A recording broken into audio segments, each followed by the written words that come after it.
Hello guys, welcome back to my channel. This is Extensionist.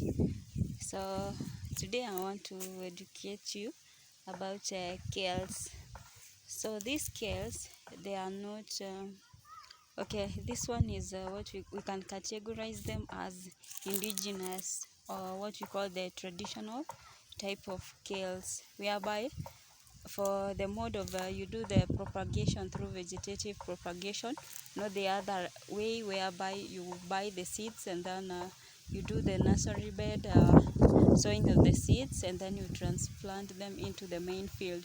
So for these ones, we use them the vegetative propagation. Like for example, if I want to transfer into another place and then I plant, I will pluck like this one. So this one is what I can plant. Let's say, for example, these kales, there is a time that it will not be producing. It will not be producing the way I want, or the production will not be at the peak. So when the production is not at the peak, what you do as a farmer, you regenerate, or what we call you replace.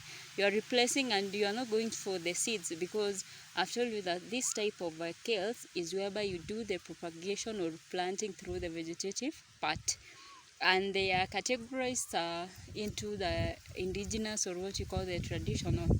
And why should you go for this if you want like long supply chain of the kales to the market? One, these ones, they sustain a lot. They are resistant to many diseases.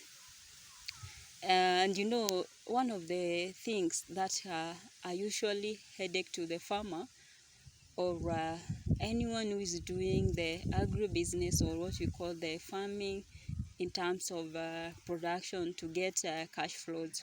So pests and diseases are one of the things which are a headache to every farmer, everyone who is doing farming.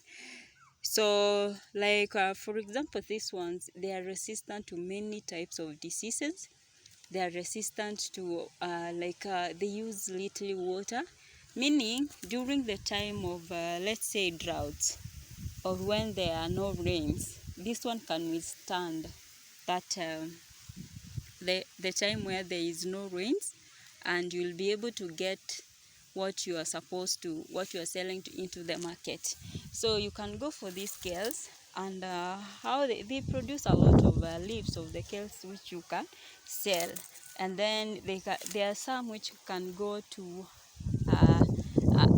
quite a great height for those people. Bending and harvesting them is not something which everyone enjoys.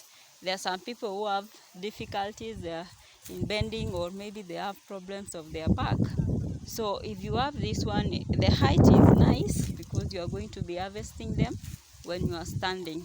So these ones, you can go for these ones if you want to do the farming or smart farming of kales, because I've told you that they are resistant to many diseases and pests, and then again, they can withstand long time of drought. And then the good thing about this one, if you want to replace them, you do the vegetative propagation, which is very great, because you are not going to go back into the aggravate, and then, or any place where they sell the inputs for the farm, and then you start farming again. So it's so nice, because it can help you a lot, and you can enjoy, because it is within your reach. You can get a lot of things which you use in the running of the business of this type of kale.